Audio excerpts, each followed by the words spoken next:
welcome back to Gamescom 2013. I am joined by Gaming Gear's manager, Arnold. D-Man, that's how you do it. Welcome. Now, I want to talk to you about this matchup because Pain Gaming was so confident yesterday. I don't know if you saw the interview with the coach who said, we are just going to sweep it. So what was your guys' opinion on that and maybe going into this matchup? Well, we basically have studied Pain Gaming's game style. How do they play, what champions they pick, and I mean, we're just prepared for it. We're very confident, the team is very confident. I asked them today, actually, are they worried about, today on how much is on the line? And they just said, well, just another day at the office. Another day at the office. Now, Pain studied you guys as well, because immediately we saw the Gragas ban coming out. I gotta imagine you were very much prepared for that. So what was kind of the strategy against that? Actually, Gragas is not one of the main Mazarin's champions. So I mean, any bans coming out, we have a replacement. So it's not a problem at all. Obviously, immediately picked that Orianna, picked that up again. And then when you saw Pain's comp, did you feel, oh no, when they hit level 6 with that Ash Arrow, with Nocturne, with the Rumble ult, we're going to be done for? And how did it kind of manage that? Well, I mean, in the past couple of weeks, we've been scrimming a lot versus all the LCS teams. And we've been studying a lot of games from all the regions of League of Legends. And the Ashe-Zyra combo is very familiar to us. We play it a lot as well. So, I mean, we know how to deal with it, how to counter it, and Ashe's arrow is very skill-based shot, basically, so everything is depending on it. So when the arrow does not hit, that's it, basically. So, I mean, we're good with it. All right, now you as the manager, what do you do before a game? Such a big, important game. What do you tell the guys before they go into it to calm them down? Actually, as a manager, I never interfere with what the guys do. I consider it to be the best. I mean, they know what to do and how to do it. And, I'm not in their way. I'm not standing in their way. I'm just saying, okay, after the game, I just go there and say, good job, and that's it. So I'm not, trying to hype them up or whatever. I mean, they have a clear mindset, and that's very good, basically, of coming into every game. So we're good with it. You told me a second before, you're very passionate about this opportunity. Tell me what it would mean for you and for your team to get that spot at Worlds. Well, we will get that spot, that I'm sure of. It's basically that we want to thank Riot Games for this opportunity. Not just for us, I mean for all the teams that had that opportunity. And it's just an awesome event, awesome stage. The crowd is huge and awesome as well. Thank you all.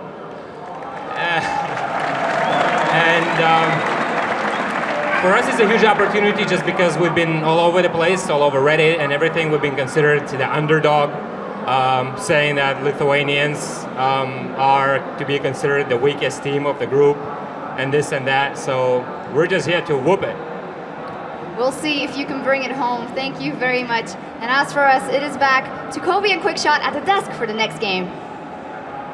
Thank you very much, Sharks. And like you said, it is time for Game 2 between Gaming Gear and Pain Gaming. And with one more win, Gaming Gear can become the second team to qualify for Worlds, joining Southeast Asia's team, Minsky. And remember, they came in as the underdogs, but they looked great against the wildcard favorites. They dominated Pain. Their mid laner, Mazarin, balled as Orianna, going 7-2-6. And even though both junglers got off to good starts, Alaner was able to turn his early game success into late game domination. Yeah, that Jarvan was particularly impressive. And while Gaming Gear made some great calls, Pain made a little bit more questionable decisions in that match, starting with the champion picks in that double AD comp. So I said it many times during the game, but they went away what's been working for them. They tried a double AD composition, but didn't really have a strong front line to keep anyone in place. Plus, they took their two playmakers, Cammy and BRTT, and put them on champions without crowd control to initiate. Yeah, even though that Ash Arrow was available, it didn't really have the impact they were looking for. It made one successful gank in the very early game. From there on out, not really. Like, he was able to successfully start the fights, But after that, they didn't have anything to control the battlefield for the rest of it. It was just, kind of fell off there. We will be jumping into Champion Select very, very shortly, and I know that Arnaldas, who's the manager for Gaming Gear, he was mentioning to me before the show, he's like, you have to give a shout out to Lithuania. He says the whole country's watching, apparently. So this is from Arnaldas and the whole team, and from everyone here at Gamescom, because they're one game away from that position, one game away from that spot at World Playoffs, where they get to play against arguably the best of every other region in competitive League of Legends. It would mean so much to them if they could go to Worlds. And you have to remember, underdogs at Worlds have done pretty well. TPA was underestimated by everybody, and they won the whole thing. Well, we'll have to see if they can make it 2-0, because this time around, Pain Gaming once again mimic their bans from the previous game. Gragas and Thresh removed, and another respect ban. They don't want Mesrin playing either. So I was gonna say, what I would do now against Gaming Gear is target Mesrin, because he's obviously the main focus of that team. We just had the manager say that Gragas was not a huge champion for him, but it's the manager's job to sort of cover up your strategies. He's not gonna say, yes, you can easily ban out him with 2 champions, go ahead and do that. So this might be, it might have been some deceptive tactics there. So in terms of the rest of the champion pool that we know that Mesrin does like to play, he does draw from Syndra, Cassiopeia, Swain as well. We've seen Swain once already. It was the Australians that pulled him out. Yeah. Not particularly effective, and I don't expect him here. But it is interesting to note that he was actually played by one of the wildcard teams. And Swain's a bit less of a playmaker. Never Move is kind of hard to land because of the delay before the snare takes effect. I'd really like to see him on someone that does have a hard initiate. You do see the first lock-in for Pain Gaming. They secure that Shen. So the split pushing power, the global pressure is there, it is available. And Alinia basically says, thank you very much. I'd like to repeat my game 1 performances on Jarvan. And he locks in the jungler. After the Shen's locked in, you're immediately thinking, where's that combo for the invisible champion? Is it going to be Evelynn? Is it going to be Twitch? They take away the Twitch option. Very good first pick here for Gaming Gear. Because not only is it a very strong laning AD carry, but also you take away that combination of the sneak attack that's been, it's almost impossible to avoid. Yeah, and also that Shen was banned out by Gaming Gear in the first game. So the fact that it was available, going to give Pain Gaming a chance to lock it in. That's where that Orianna took his spot, so they easily switched that one now by being locked in. And it's my opinion that this comes from Pain's multiple scrims versus European LCS teams. They may have already had this one before coming over here, but I know RNA is a huge fan of that buy, and he makes it look pretty good. So in terms of the 2 teams, Pain Gaming came out to Gamescom and to the SL studios probably about a week and a half, I think maybe 2 weeks before the event, and they were scrimming absolutely everybody. Yeah. They played a lot against the Copenhagen Wolves. The Wolves have actually played basically every single one of these emerging region teams, and Gaming Gear did the same. However, it was a little easier for them because they didn't have to come at boot camp. The latency is not quite as bad playing from their hometown, so I know that there is some common denominators, and the Wolves came into this tournament and they were talking before and they said, watch out for Gaming Gear. This came from the Wolves, the winners of yesterday's Challenger Series final, and they reckon Gaming Gear are good. And the other thing I like about that buy pick right after the Twitch pick, she can 100% get to that Twitch, which is a huge threat in the back line. She's one of the few people that could get through a Renekton and get through a Jarvan fairly easily. And one of her biggest weaknesses, which is getting blown up after she gets to her target, is shored up by that Shen. They actually do have a nice combination. It's not an invisible champion, but she will be able to get Shen to where he wants to be to land the taunt after the knockup. And you talked about how you liked Kami's Ari, how you liked the charm, and this time around Kami has actually locked in that playmaking champion. That's a lot of mobility on the team. Not traditional mobility, but like you said, you're going to have that assault and battery. You're going to have the piggybacking Shen on the background, and if anybody's grouped up or sitting too close together, Sona's just going to completely lock them up and shut them down.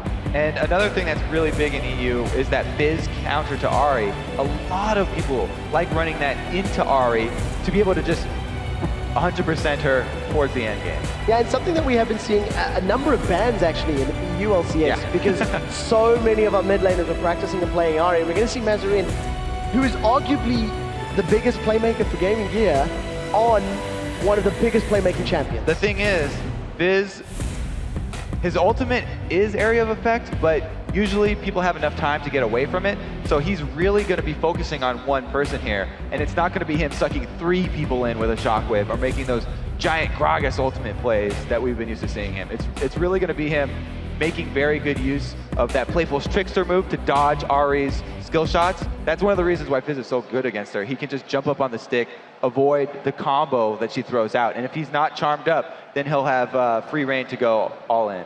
Both of these teams have got very good synergies within their compositions. They've got good initiations, they've got good damage, they've got good kill potential. And I think the question is going to come down to whoever can land and combo their multiple abilities better should come out superior in this matchup, because there's a lot of lockdown, a lot of CC, a lot of damage. I don't see major flaws from either comp. And this is much more up Pain Gaming's alley. They usually rely on those specific timings of comboing those control effects, and they're the ones who actually have the mobility advantage, because there's no teleport over here for Gaming Gear, and they're the ones running Shen. If they can get Shen off to a good start, then he'll be a very powerful split pusher. Well, Surti definitely managed to help out picking up first blood in the top lane in the previous matchup in Brazil. Brazil's Pain Gaming will need to do something similar now if they want to keep their playoff dreams alive. Pain Gaming on the blue side, and we'll see how this early game plays out. The previous game was super defensive. Gaming Gear just littered the river with wards, nice and shallow, and were fully aware if Pain wanted to invade or get up to any monkey business. And again, with the Shen there in the late game, if Venon does not get a very good early start, which let's be honest, he hasn't had those good early starts in any of the games, even if he gets those ganks from Sir T. So if he does get behind early, you can actually use Shen as a member of the 4 team with the 4-1 split push and send Ari to the lane to split push because she's such a strong duelist. And then if your main squad of the team, the 4 players, can disengage, Shen can ult over to Ari and kill whoever decides to go try and duel her. So even if you collapse on Ari, they're able to stand united and turn most of their forces that way. Well, nice to know that there's a little bit of fallback options available for Pain Gaming if the lanes don't go the way they want them to. Sir T is going to be on this Vi, and you have to feel that the early game impact that Vi has is not going to equal that of Alinir's job, and the ganks are a little more lackluster on the condition that taunts and charms, things like that, don't land. The thing is, with Vi, your early ganks, you have to hit that Vault Breaker. Pretty much everything depends on that. If you miss the Vault Breaker, then you just have to give up on that gank. You don't want to keep running towards them, or you're just going to take unnecessary damage. Well, that's basically how this early game is going to play out. There's a lot of onus on Pain Gaming to make it out of this laning phase. We'll see how well Mazarine's Fizz can do. The RTT is going to get himself rooted up. Loses a tiny bit of HP. He does manage to get that Peacemaker down onto Inspiro. Ooh, they get the ward, but it's very dangerous to invade on Zyra. We just saw how effective the root can be on 2 people, and they don't want any part of it. Yeah, you did see there was basically just a vision exploration. It was also the Explorer ward that went down. So Espion's not going to have that available. I'm going to get the timing on Alinir securing blue buff and seeing where he's going away. Kind of an interesting move from Pain, because they didn't really gain a whole lot of information from that, other than basically confirming Alinir was doing blue. They might have been expecting a 2 versus 1 swap here and thinking that they could have the man advantage.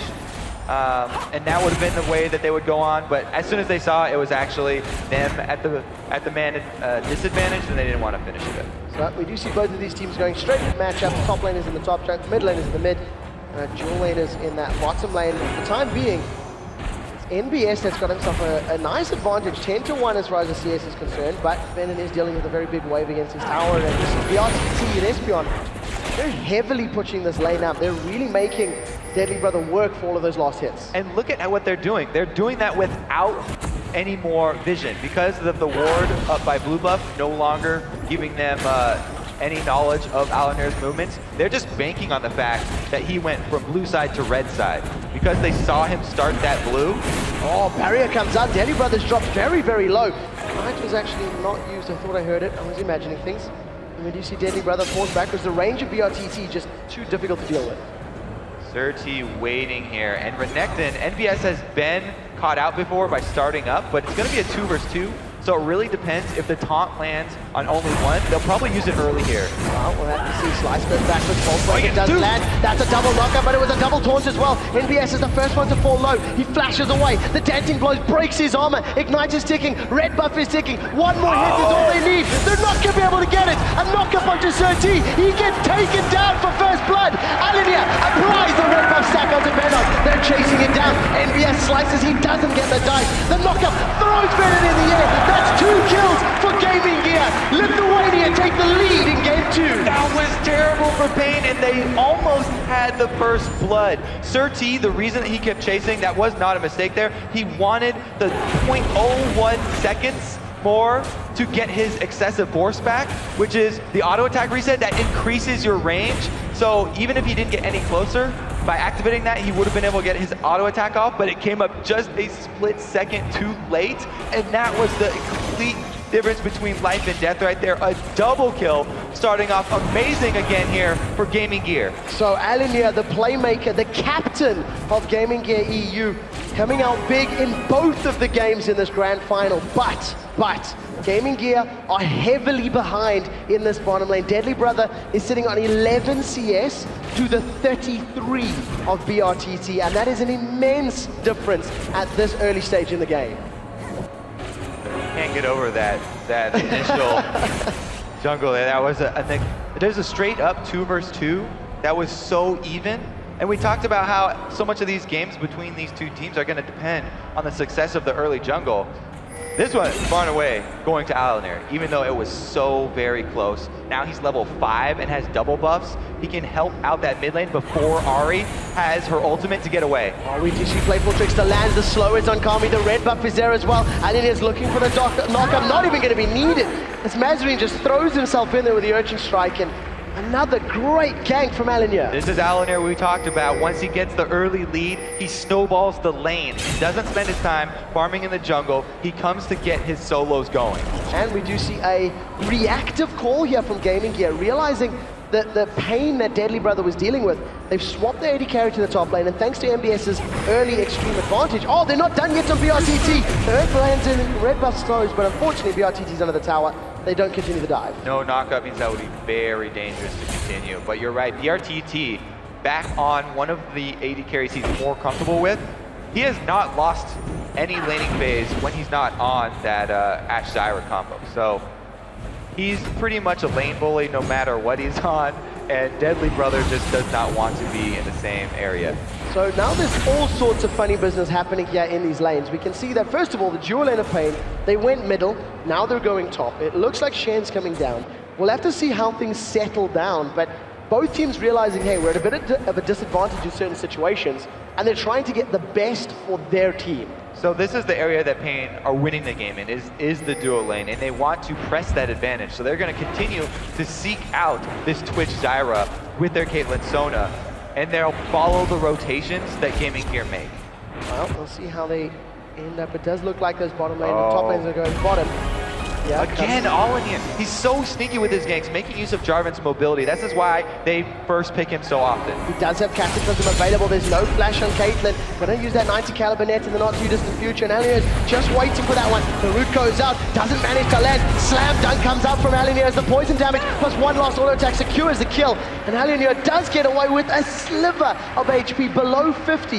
It's not over yet, as now all of a sudden Mazarine's in trouble. There's no assault and battery for Surti. He's not level 6, and they can't lock him down. Nice little run there for Mazarine. On the Fizz, Playful Trickster can get away from that one very easily. And NBS just going to be able to run Venon off here. NBS is just being a complete bully. Between two towers, he's got that Dominus running, forcing Venom back. Venom's only sitting on that door and shield and boots, and he's trying to deal with a Giant's Belt Renekton, who at 50% HP still has like 1,000 health. It's ridiculous. He's definitely been making really good use of that Renekton. It's a common pick for them that we haven't seen focused by any of their opponents. No, not yet. This will be the third time I believe that MBS has played Renekton during the course of the wildcard qualifiers. And Gaming Gear, the 2,000 gold lead before 10 minutes. They've got kills on every single player with the exception of their support. They're in a very, very good position. However, they do need to make sure that Deadly Brother doesn't get shut down too significantly. Once we get to those team fights, they're really going to need his spray and pray damage to help clear out the rest of Pain. This is another great adaptation by Gaming Gear because they already have their AD carry and support basically running from BRTT on that Caitlyn, and they're constantly rotating around the map. They've been able to sort of bait BRTT up to the top lane so that Pain have no presence on Dragon. And with that rotation, they can time it with the pink ward. They get a global objective from it. From a losing lane, they've actually got Dragon. And we do see that Deadly Brothers trying to pick a fight here with Venom. If Inspiro gets the root, they may go in, but there's a lot of minions in the back line. A nice taunt there away from the root, and that just allows Venom to get out cleanly. Deadly Brother just continues trying to CS. So once again, Gaming Gear with the lane swaps. They really, really don't want to go head-to-head with BRTT. BRTT continues to extend that CS advantage, maintaining the 30 creeps or lead. Yeah, there's such smart moves from Gaming Gear, though. They realize they can't fight BRTT. He's too strong. So what they do is they move him. They trick him over to top lane and take advantage. Now they're going to have NBS just try and weather the storm here. Yeah, he's doing pretty well. You see him managing to get the stun down. Dominance is up. He does have Ignites available. Espion's going to go low. Crescendo forced to use defensively, and NBS man modes that up 1v2. Yeah, he can deal with that lane. He's fine with the duo here. What a great adaptation. He's going to even shove it up to the turret and go deep. He's just going to put some more damage onto BRTT. He doesn't manage to land the stun. Unfortunately, BRTT is able to use the 90 caliber net, gets away cleanly. Of course, at this point in time, NBS, he has got the massive CS advantage over Venom, and this is something that we have seen out of Venom over the course of this event. However, if that Stand United and Taunt does land, it's very impactful. Yeah, so Venon's weak lane phase there, where he let NBS get extremely fed, is actually hurting BRTT now because they've actually had an option to switch that lane here. And now with Alanir up in the top lane, it's gotten fairly dangerous for that Caitlyn. Unfortunately, the close range chum the water is not landing for Mazarine. Some nice gymnastics, though, to land those last hits. Yeah, he did manage to at least keep himself up in CS. We do see Venom getting a decent taunt chance to Deadly Brother. Deadly Brother takes 2 tower hits before they focus down the first tower of the second game in this final. And this is going to give Gaming Gear yet another gold advantage. Surti is sniffing around this top lane, but Alanir is reading him like a book. He's there too. Alanir's been waiting so long, but look at the mid lane. Mazarine One gets more away with his spell. life. The Spirit Rush not enough. Just Very, not very enough. close. And that's Ari going to be able to bully him out of lane, though. He's chugging the health potion. He wants to stick around. He's going to rely on dodging the next charm. Well, man, we do see that Kami is running a little low on mana, so that also could play into Oh! his factors. So it gives you a little bit of vision right when you place the trap.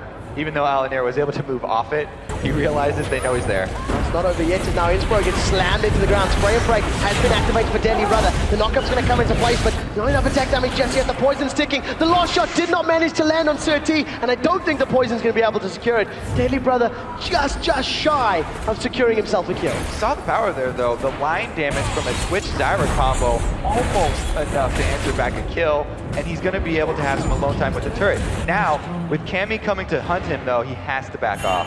Spirit Rush is not available, and Cammy's just going to defend that tower and at least play body blocker. Up in the top lane, we did see that NBS and Alanir were able to take down the second tower of the game, and Gaming Gear get themselves a very nice, comfortable position right now. With 12 minutes on the clock, the first item has been completed for Mazarine. He's gone for a Lich Bane. He doesn't need boots. Fish don't need boots, right? Well, with Fizz having so much auto attacks in his combat phase, Lich Bane is a really good rush for him. He's also going to be able to hit turrets much harder, which they've already taken 2 of the outer turrets, and the mid is the only one left standing. So it helps him in both the assassination attempts and the building destruction. And all of the lane swapping is really working out in favor of Gaming Gear. All of a sudden, Deadly Brother is only 20 CS behind. He's got a kill, he's got a bunch of gold from these towers to fall back on, and that dragon. Of course, that means now that Gaming Gear in this power play are now contesting Pain Gaming's blue buff. It has respawned the second time. Gaming Gear have all of their team here. Gaming Gear clears out the ward there too, so this is very dangerous for Pain to answer. Even though they do have Stand United available, so it could have been a 5 vs 5. Venturing into the jungle without that vision would be so dangerous at this point. Zyra very, very strong in those small corridors. She could lock up multiple people. So Pain decides to give that one up. They walk away cleanly. Gaming Gear with a buff control now on that blue, vision control on that side of the map as well. I kind of feel that the way they're playing, they're probably going to contest the next one. You do see that Gaming Gear sort of splits up a little bit, still trying to buy time for Deli Brother to farm. And blue buffs are really important for this Pain team, not only for Ari, but also Vi. Whenever Vi can get a stray blue buff, it helps her out so much. Cooldown reduction on her is one of the best ways to apply more denting blows. It's even more efficient than attack speed because her spells apply at 2, and that's where a lot of her damage comes from, is the third stack of that denting blows to get that max health percentage. Well, we'll see how well Surti can affect this mid-game phase. If they do that little piggyback combo of Shen and Vi, they could focus down the target. Now, they're in a lot of trouble. Mazarine does manage to taunt to the side, get taunted to the side, and that means the he's going to continue. He's going to carry on chasing. A flash over the wall. This is Mazarine chasing. The Playful Trickster does not land. Ignite was already used. The damage over time should be enough to close it out. Mazarine just runs him down, picking up the 5th kill of the game. So no, Fish do not need boots. He was able to chase him down to swimming there. And you get 5% move speed for Lich Bane, so it's got a little bit of extra movement, but mostly it was the dashes from Fizz. The assassination kit right there. This is what is the problem with the Shen that doesn't have that good early game. Why I talked about him rather going with the rest of the team at that point and not being the solo split pusher, because you could just send an assassin over there to kill him. That's how you usually want to deal with global ultimates, is you go right to the source of the global and take him out before they're able to use it. Well, Shen has respawned. He's coming from the fountain, does have Stand United available, but BRTT is a mile and a half away. No ways that Pain Gaming can put together a group of team members to contest that dragon, and that means Gaming gets to get the second dragon of the game. It does look like they're trying to move towards this mid lane, and if Pain stick around too long, they could be jumped on. BRTT is doing his best to keep Pain in this game right now, though. He's getting global objectives. Now he's jumped on by the beast that is NBS. So Stand United comes out. Once Shen lands, he's not going to be able to get in range for the taunt, but Stand United is down, and you know, trading a Dominus for Stand United, that is a fair trade any day of the week. And they saved the life of BRTT too, which is the hope of Pain right now. 0-1-0 on that Caitlyn. Got 143 CS. He's tied with Mazarine, as we do see that Army dives himself forward. That is Spirit Rush used. Salt and Battery slams Mazarine to the ground. The Playful Trickster was already blown. Chumba Waters is available, and you see that Gaming Gear just focusing down Surtees. He survived a while as that spray and pray is going across everybody. Once again, Chumba Waters does not land. That's 0-3 as far as Mazarine is concerned. Now that NBS is waiting in the wings, if he can get a stun down, maybe enough damage. That was a great Stranglethorn by Inspirion, though. Now we do see that NBS does get a stun at the SPR. The tower is still standing. And Spyro does manage to back away. No root landing just yet. And Gaming Gear, they tried to pick a fight, but very good disengage from Pain. Both teams are going to back off because they use too many cooldowns there. You can see all the ultimates ticking. And even though Gaming Gear are ahead in gold right now, they have to keep up their vision with all of those wards in order to continue to take the dragons and the global objectives. They put a really high priority on both dragons right now and that blue buff that we talked about earlier. So we see Kami maybe feeling the pressure, maybe feeling the pinch right now. He's picked himself up a second blasting wand. So Sorcerer's Shoes, double blasting wand. If I think back, I recall Alexic had 2 or 3 blasting wands on his Karthus, and you know, I guess cost efficiency works out, but it does slow down your mid-game build. I feel like that was just a shout out to the 3 Doran Ring Karma. Here we go, Mazarine does get caught now. We do see Chumba Waters lands. It's going to keep Venom off, and Surtees going to carry on the chase. One more denting blows may have been enough, but Mazarine, he just walks away from that one with just those tier 1 boots. Even 2v1, they don't have enough to manage to pick up that kill. They have lost control of this turret though. Pain don't want to overextend here and get that objective back. So we'll have to see how well Pain can back away. They have just ran a mile away. Surtees at the moment, not super beefy, not super tanky. Over on the other side of Gaming Gear, you can see that the Sunfire Cape was MBS's first item. Lich Bane secured from Mazarine. We talked about Nancy Yards right in the background. So we'll see where he wants to go with that. If he's going to go for the likes of a Deathfire Grass, could even go for that Zhonya's Hourglass. The world is his oyster. He really needs something there. A Deathfire Grass would be the option for them to actually take out a target. Right now, Pain, their composition, they were built to have control of all lanes here and be able to split push, but since they're so far behind, they can't really get outside of their turrets, and that's why they're having a lot of trouble here. Olivia's main got himself really deep, going to be forced to try and get himself out here. He should be able to do so, pulling himself, and that means the body block is actually not going to be enough. Kami secures the second kill of the game there for Pain.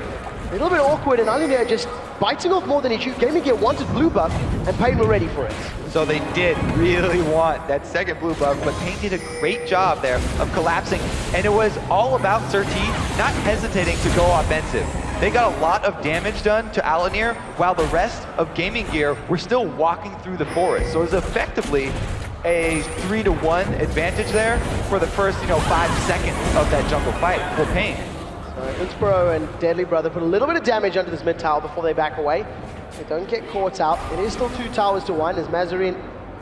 Mazarin's arguably doing a little bit of a better split push right now than the members of Pain Gaming, but that is a testament to that very weak laning phase as far as Pain is concerned.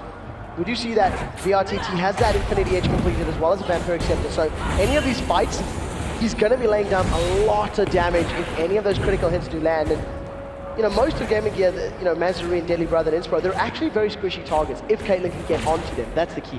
So that means that the crescendo is going to be that much more crucial for Pain, because they can set that one, you can either chain that with a taunt, either of those can go first. He's got flash ready in another 30 seconds. So if they're able to get both of those comboed on that very tricky Fizz to pin down and the Twitch, then it will turn really well for them. The Gaming Gear content to just maintain control of these lanes. You can see that Mazarin is hanging out in this bush, just waiting to see if he can jump on anybody. Venom has been able to pick up a Sunfire Cape as well as a Negatron Cloak. Mazarin only has 1 ward for his split pushing antics that he's trying to do down here, and it's very deep. So he doesn't have knowledge that BRTT has snuck into this lane side. They're gonna try bait Mazarin's spells out so that they can capitalize, and Shen will follow them up, lock him down with a taunt. And unfortunately, Pain Gaming lose their mid tower because BRTT was a mile away trying to pull off this little gank. Now all of a sudden Gaming Gear are putting themselves towards this bottom lane. BRTT was spotted out there by Mazarin.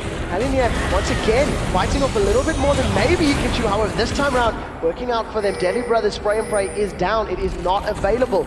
You can see that Venom trying to set himself up for a taunt. There goes Surti. They slam Deadly Brother into the ground. Crescendo locks up members of Gaming Gear, and without Deadly Brother's damage, this may be a good fight for Pain. Can Mazarin pick up the kills? This is the question. Earth goes wide. Doesn't manage to nom on anybody. 2 kills landing for Pain. They're not done yet. A flash forward for BRTT. He gets the red buff slow onto MBS. The minions are doing a little bit of damage, but MBS should be able to survive. Culvermeat gives him a bit of HP, and another team fight victory for Pain. This is the Pain that we're used to seeing. We talked about it yesterday. They punish you for mispositioning, and they don't hesitate right there, jumping on Alanir once again, catching them in the jungle as they try to retreat. 5 members of Pain now start stacking up on this mid lane. They all look to secure the second tower of the game, and it's that all-important middle tower. That's going to allow Pain to move around the jungle from Gaming Gear a little more openly, and even better for Pain Gaming. The Dragons just respawned. Thanks to having a numbers advantage, going to be able to start this one off, but it does look like Mazarin and Inspiro want to challenge. There's no Stranglethorns available. Nobody gets rooted up, but Mazarin just hasn't dissuaded him. Put a little bit of damage down onto Venom. Good charm onto Inspiro. Means no follow-up spell costs. It's not over yet. Mazarin's continuing the chase. Chum the Water's available soon. A couple of seconds left before he can throw out that giant fish. Does manage to land, and it hits one of the most important targets. BRTT forced to use that barrier. Play falls up. Trickster's down. Doesn't get too much damage. BRTT finally drops in the background. That is a double kill for Kami in this fight, but 2 kills secured in favor of Deadly Brother. A 2-for-2 trade. Kami is running with all 9 tails between his legs. He should be able to be taken out here by Gaming Gear.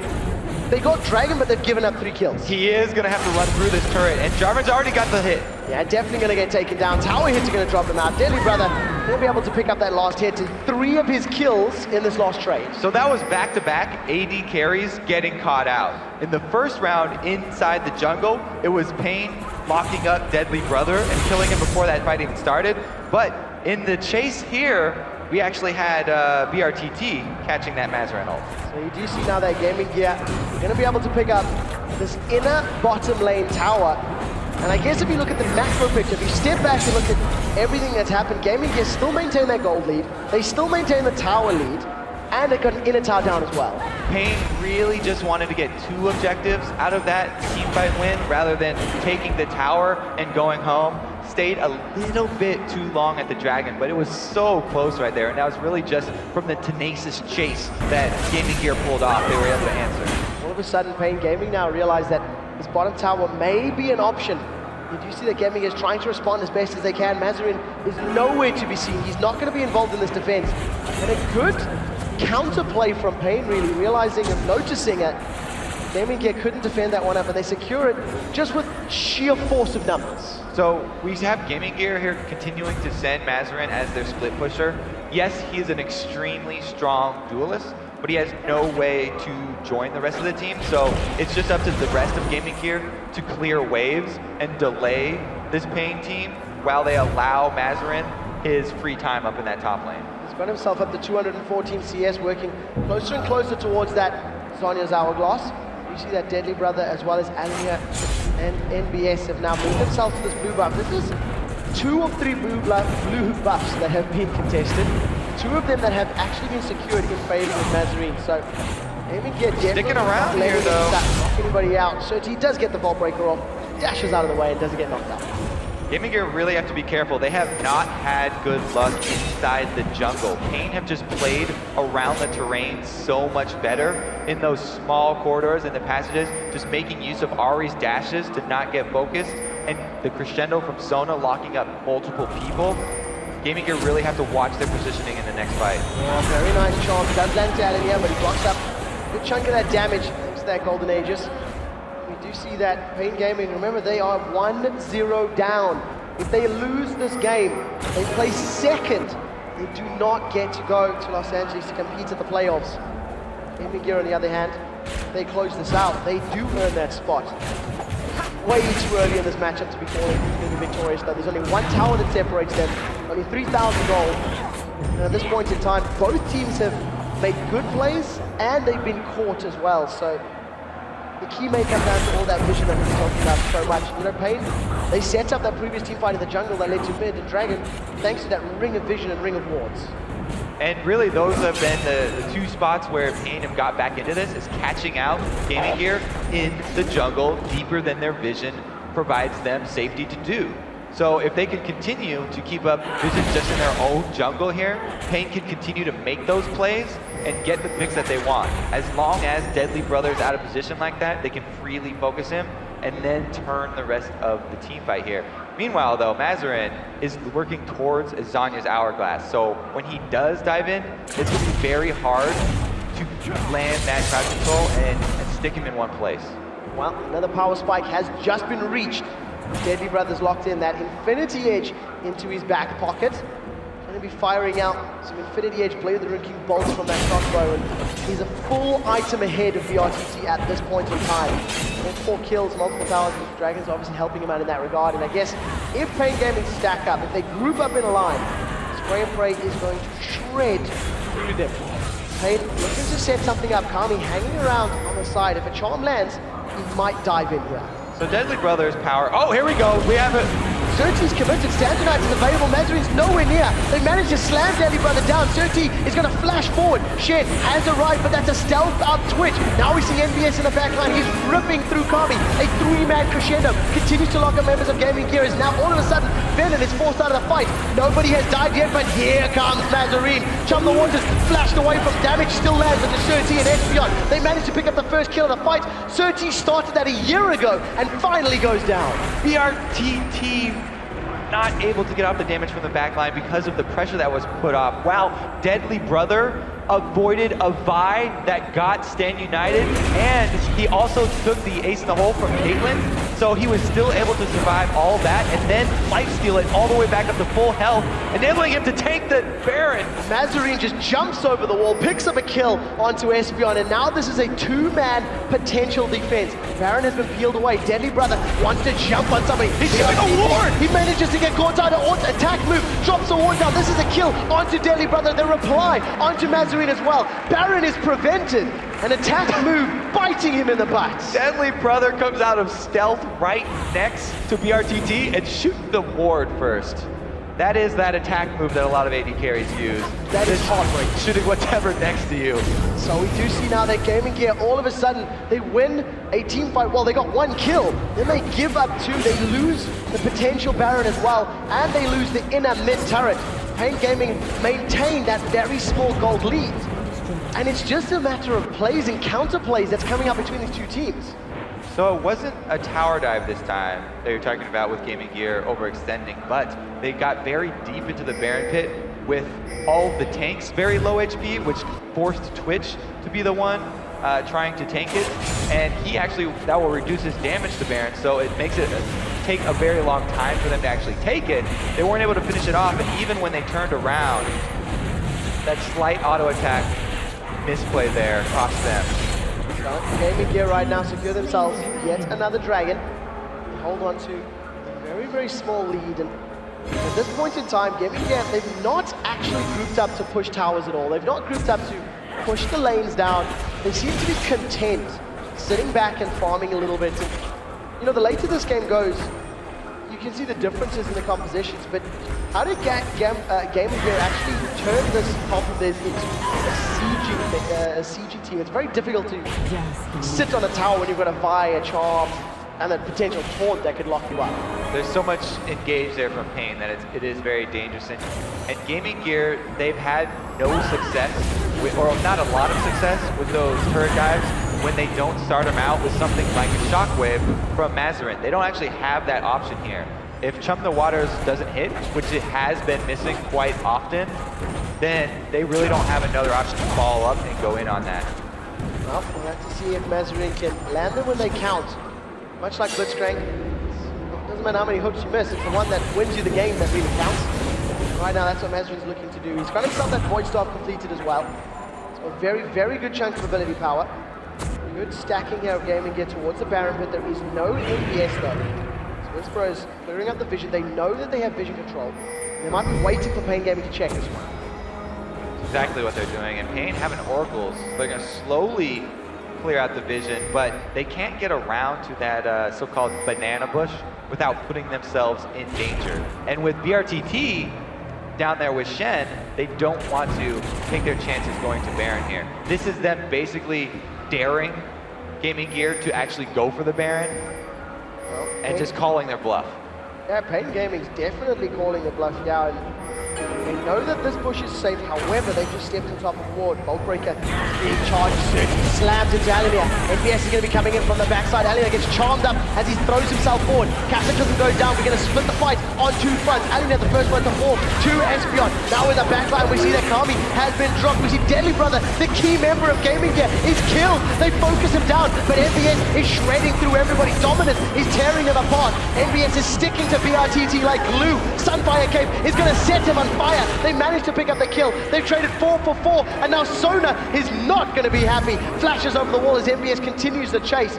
They kill everyone. NBS should be able to close this one out. A 5 for 4 at the end of the day. Oh, it's not the end of the day yet! Espeon carries on running. Blue buff isn't going to be enough, and NBS secures the kill.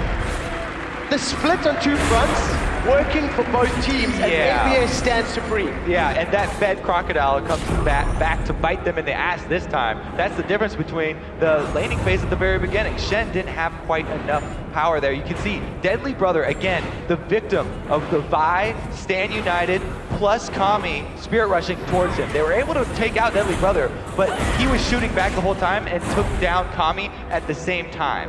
So the burst damage coming out of Deadly Brother was enough to at least help turn the tide of that fight in their favor. But what we are seeing from both of these teams is that NBS and Alinea basically peace out from Mazarin and Deadly Brother and try to focus down the carries in the exact same situation for Pain. So you end up having these AD carries begging and screaming and kicking, saying, why does everyone hate me? This is, when you're in Deadly Brother's position, it's a very frustrating game to play. And you can see that now he's thinking about his defensive option. After those 2 items, you know, he has his attack speed and he has his crits from Infinity Edge. Now he really needs an answer for this combo. Banshee's Veil is a really good option because Vi's Vault Breaker. Oh, here we go, Vi's in trouble. Lucian getting caught out. That's 3 members of Gaming Gear. He's going to flash over the wall. We do see an insta flash there from Alinea. We actually see the Assault and Battery trying to be used to get back. not going to work this time. That is the only way you can stop an assault and battery, is take Vi down before she's going to be able to complete it here. But with no smite, they have a really, really good chance of finishing this Baron off. And it looks like Pain don't even want to answer. They're going to try and just shove the lane instead, but they don't have enough time. There's not enough time at all, and that's a lot of HP sitting on the side of Gaming Gear. They're going to try to respond to this one. We'll see if they want to chase anybody down. Inspiro, with those boots of mobility, along with Alimir, they can really clear a lot of distance very, very quickly. And it definitely signals an intention to defend against split push when you've got the Ari and the Shen. You know, if you can run through the lanes really quickly, it helps you out a lot. Exactly. That was a huge win for Gaming Gear, but they have yet to break in to that very difficult turret line around the inhibitors. If once you do that, then they actually have an opening. But their team, we've been over, it's difficult to dive. So the reason that, that's the reason that Renekton's now started stacking that armor. He's got a Randuin's on top of his Sunfire Cave, and they're gonna be looking for him to take up turrets shots while they slowly chip it down. With this Baron buff, they will have the regen to take a few tower shots and then try and back out as Pain engage with the Vi and Shen combo. And that Pain engage has been weakened a little bit by the fact that Deadly Brother has picked himself up at Banshee's Veil. We see now that Gaming Gear are trying to move around this map. They're putting vision down. Deadly Brother's not with them! They're gonna jump in there. The Assault and Battery doesn't manage to land. Xerxes not gonna be able to lock up Mazarine. Now the Strangleforce throws up multiple members of Pain. NBS once again in the middle of the fight. The Dominus is tearing through everybody. Crescendo locks up the back line. Now we'll see Deadly Brother slowly making his way forward as Olivia is the first victim of the fight. Chum the Waters throws up Venom in the air. Spray and pray targeted directly at BRTT. Expunge gets used. It's actually a double kill for Mazarine. At the end of the day, they trade 2 for 2, 2 for 1.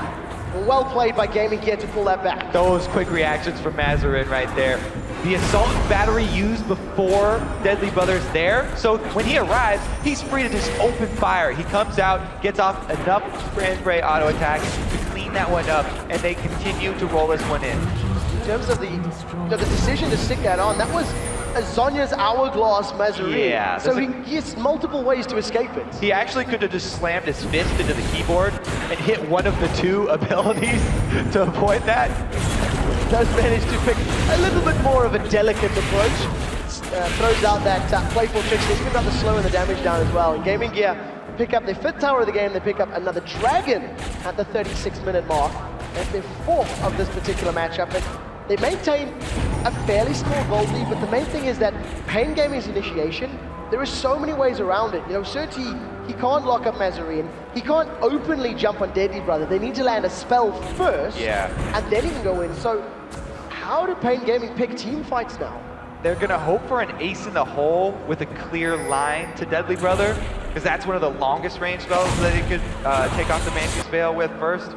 Barring that, it's going to be up to Cammy to use his mobility to get around and take that one off with his spell combo, because that Assault and Battery is such a huge part of the team fight for Pain. We saw already, every time he doesn't get that off onto Deadly Brother, they lose, because he has so much damage right now, and with the Banshee's Veil, he also has a secondary line of protection. Well, we'll see how effectively Pain can make that work for them. We are getting closer and closer to those inhibitor turrets. That is what Gaming Gear has been looking for. Deadly Brother now pushing out this top wave. He's still 60 CS behind that of BRTT, but thanks to all the global objectives, he's sitting pretty as far as his items are concerned. Ezreal also grabbed himself a Guardian Angel. At this point, I think Pain actually may be changing their playstyle. Because they're so far behind, they're going to wait for Gaming Gear to make the dive and use their abilities to actually peel for BRTT instead of dive Twitch. Deadly Brother with that Banshee's Veil is a very difficult target. Unless they somehow get that off before the fight starts, they may just be using the Shen and the Vi to peel for Caitlyn instead of diving in.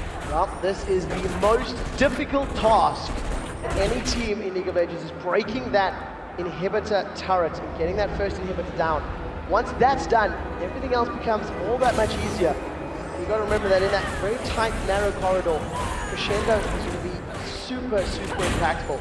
I think Baron buff just worn out. My eyes did not deceive me. That means Gaming Gear, they may even stall out for another Baron. They've got a lot of vision in this top half of the map. they may just wait for that and try to pull Pain towards them, or try to secure Baron before sieging up. Yeah, so we'll have a couple minutes here to go over, because that's really the best option for Gaming Gear, is to pull Pain out away from those turrets. Like I said, if Pain actually decided to switch up their playstyle and instead peel for Caitlyn instead of trying to dive now that the Banshee's Veil is there, they have a really good shot of turning that team fight, even though they're behind that 8k gold, with the added damage of a turret and the Gaming Gear overextending themselves trying to be the ones aggressive. They could easily still win a team fight as long as they effectively chain the crescendo and taunt as peel for BRTT. Communication is going to be key in these fights. They cannot afford to waste those abilities or stack them without chaining them back to back, and we'll see whether or not Pain can make that work for them. I'm going to talk about Inspro's build here. He's got himself that Ruby Crystal, sitting on a Philosopher's Stone for a while. He's got a Haunting Guys as well, and we've actually seen support Zyra's building a fair amount of ability power over the course of the weekend. I know Immunity's support yesterday, Rosie, also built a ton in their exciting, unique team comp. Yeah, she's definitely one that benefits greatly from those ability power and sort of Tá bem grande esse items, foda because também. she is a viable Ex-drinker. mid-mage. A lot of people end up building her that way. Ainda bem que ele fez isso, né? Não fechou a Falta 1 minuto pro Baron. A gente não tem... If I'm not playing AD carry, I play support. So we do see now that the Baron will be respawning in 40 seconds. So Gaming Gear refreshing their vision, more importantly clearing out the wards of Pain, so that they know, they think they know, they've got vision superiority. And everywhere that they've walked, they're pretty confident and comfortable on that one. Waiting for Pain Gaming to push towards them, waiting for Pain to arrive, and then Gaming Gear hoping to spring a surprise carnival on the Brazilian team. I think that the the best option for Pain is to not attend Carnival this year and just stay inside of their base. It's one of those stay-at-home movie nights for Pain right now. Well, we'll see if they agree with the decision, because right now they're a little bit split up. Here comes Gaming Gear. The question is, can crowd control land? Banshee's Veil is available for BRTT, and Venom has actually rejoined the team. They're not comfortable with the idea of using that Stand United to join in. We do see Surtees actually thrown himself forward, gets one of those excessive force shots down onto Alimia's Jarvan. And it's very, very tense. MBS looking for a way in. Now the charm is out. Juicy Dominance has been popped. The Banshee's Veil from BRTT is down. Backline is once again split. MBS instantly peels backwards. Venom is forced out of the fight. Stand United still available. Who is the target going to be on? Surtees slams Mazrin down into the ground, but he's dropped by Deadly Brother. That's a 3-man crescendo that locks up multiple members of Gaming Gear. They picked up 1 kill, and now Gaming Gear continue the chase. A flash forward from Mazrin as Venom is pulling them to the side. Playful Trickster to close the gap, and Mazrin should be able to chase this one down. Man, some auto attacks down. He's going to be able to close it out with that Urchin Strike, and use Playful Trickster just before the taunt comes in. A 2-for-0. Gaming Gear another team fight win. Yeah, Pain should have stayed home for that one. That was exactly what Gaming Gear wanted. A fight out in the open, and they're going to get another one. And we do see MBS is going to carry on chasing it. The Urchin Strike on Takami. Now all of a sudden BRTT's in trouble. GA is still available. Blade of the Rune King slows BRTT down, and you see Mazarin with the last hit.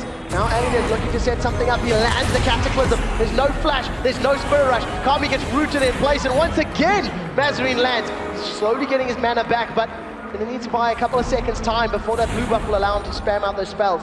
Gaming Gear, a little undecided. They decide to go for Baron right now as opposed to the tower. So they don't have a minion line there, and turrets get bonus armor when you don't have minions in the vicinity. So they're actually going to take the Baron and then go try and clear out the minion waves that have been pushed up both the top and bottom lanes of their base. So Pain Gaming with one more lifeline. They are 12,000 gold behind. Baron goes down there, very far away behind us with gold. Look at the numbers at the bottom of your screen. 4,000 difference in that mid lane. Top lane sitting at 3,500, 2,500 in the jungle. Gaming Gear with the second Baron of the game, with a very strong power position, now have to find a way to convert that to inhibitors and to the Nexus. Because they have not made a single play for it yet. They've sort of been looking, and I think now's the time where they need to start focusing, unless they can give Pain all the time they need to farm themselves back into this game. Well, Pain have done the first step here. Go grab the other objective. They do knew that Gaming Gear had just taken Baron and gotten back to buy, so 30 at least gets the consolation prize Dragon there. A little bit of gold will go a long way for them. Now, they do have to set up that Alamo strategy and to stay inside of their inhibitor turrets, play defensively for the dive of Gaming Gear, because now that Gaming Gear have Baron buff, that gives them the confidence to finally go for a turret dive. Renekton with another chain vest on top of that, and even a cloth armor, just trying to get any scrap of armor he can get his hands on to go for the turret dives. They'll be the one that they want to get in there first to start tanking it off, and it's going to be extremely hard for Pain to take down Mazarin, because not only does he have that Zhonya's Hourglass, but he also has the Guardian Angel, and the blue buff will lower the cooldown on his Playful Trickster, which makes it just so slippery. Almost impossible to manage to lock him down long enough to kill him, and we'll have to see how Pain will react to this. The crescendos have been... Oh no, they're so far out of the base. Oh, we do see now Mazarin gets taunted out. The Chumba Waters lands. Kami's in the background. They're trying to focus Deadly Brother. There's a lot of damage on Kami, even more on Mazarin. Mazarin manages to use that Zhonya's Hourglass to stay alive. A taunt goes down, but it's not going to be enough to save his life. Now Venom is the focus of Deadly Brother. We see Certi is dropped, as is Kami. Alinia and NBS are in the back line. This could be the game-winning fight as Mazarin continues to chase him down. BRTT is going to get dropped by NBS. They pick up yet another kill. A clean ace for Gaming Gear. There's massive death timers on the clock and so much armor. This could be Lithuania going to Los Angeles, going to the World Playoffs. Great play here from Gaming Gear, but that was just Pain not staying inside their base again. They wanted to go for the bush gank and catch someone off in a 5-to-1 advantage, but only works if Gaming Gear split up. And they played it true, stayed together, and they took the victory home. Ladies and gentlemen, your international wildcard quarterfinal winners, the CIS regional champions. They swept that 2-0, 2-0. They come into the grand final against the favorite PNG from Brazil. And Lithuania is going to LA. They will be competing in the Season 3 World Playoffs. I'm excited to see Mazarin again. He has really showed up. And I want to see what the rest of the champions are, because true to their coach's words earlier, you know, Gragas wasn't even his best champion. He's got plenty more that people have not even seen yet. And coming into Worlds, they're going to be very hard to research. It was something that even teams here at the Wildcard Tournament had problems doing. It's going to have the same thing at Worlds. And you have to give so much props to Pain as well. Massive smiles across their faces. They've had a very good tournament. And up until this final, they had looked to be the strongest team, but Jack mentioned in the pre-match, Gaming Gear have just gotten better and better with each consecutive win. Yeah. And I think the decision-making there for the most part was pretty good. It was really strong in that game. Pain, on the other hand, they had a very hard time adapting. They came in so confident to this tournament. Their first game, trying to change it up, going with that double AD comp, didn't really play that out as expected. And then this game, once they got behind, they couldn't switch gears to start playing defensively. They kept on going out and picking fights when they were very far behind and they had no business picking those fights. And you have to talk about the itemization as well, realizing the threat of the dives and where the team fights are coming from Pain. Gaming Gear just built around it and said, well, Banshee's Veil, you can't jump on me anymore. Zhonya's Hourglass, you can't jump on me anymore. It was very good play from them overall. All right, guys, we're going to send it over to D-Man and Jat to analyze that second match and talk us through exactly how the Lithuanians were able to beat the Brazilians. Yes, thank you very much, Quick Shot, and what a game. So, Gaming Gear in the final. Who would have expected Pain coming into Swan? The big favourites, honestly, throughout the whole tournament, but it just couldn't take on the Lithuanians. Yeah, and even in their very last effort, they went back, at least Pain did, and picked the competition that kind of brought them here. But then we noticed Gaming Gear they had it ready. They brought Zyra to stop dive coming at them. The Twitch was the only thing that's a little bit dangerous against someone who dives you so heavily, but the Zyra was enough to protect, and then Fizz was a really good counter pick by Mazarin at the end to just kind of answer back and also make sure that once Twitch could get that Banshee's Veil to block the Vi dive, there was no secondary option because you're not going to be able to get on Fizz as we saw in one of those fights. Yeah, he went straight in towards the Assault and Battery, Playful Tricksters. Away from it, could do nothing about it. You gotta question whether he could land that ultimate though. The lobster was being thrown out, not really landing, finding too many targets. He went 11-3, give him his day. It's a tricky ultimate to land. I've personally struggled with it in the past, and clearly, even the professional... Well, that's because you just play with so you just walk up and punch people. Yeah, I don't use skills. I just hit buttons.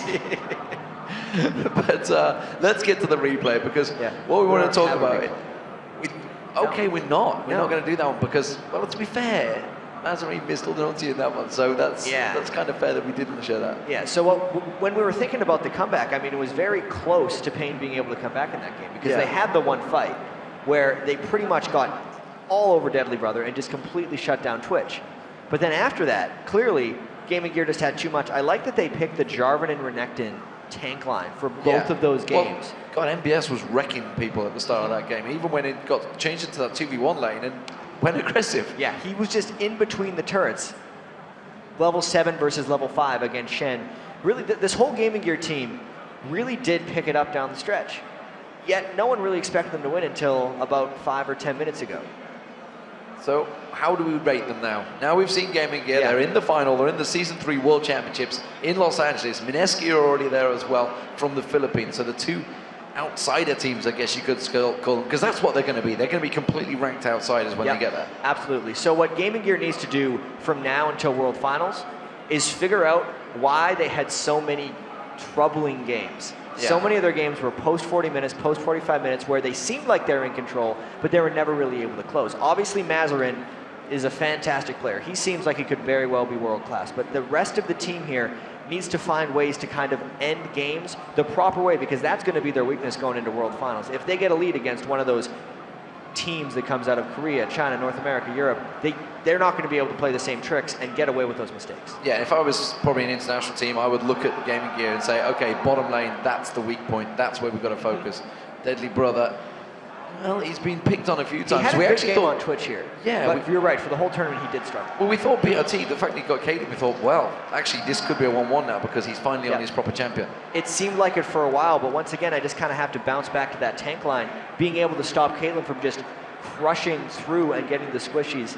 It was, once again, just a good counter strategy. And Deadly Brother, even though he did lose the laning phase, was able to come back, since every time they would, every time Pain would try to dive on top of him, they would have the Zyra to support, lock them up, and then Twitch could hit all of them at once. It was just really, we have to give credit to Gaming Gear a little bit, because this whole time we've just been talking about how Immunity, they're going to do this. I know personally I was like, Immunity take down Gaming Gear.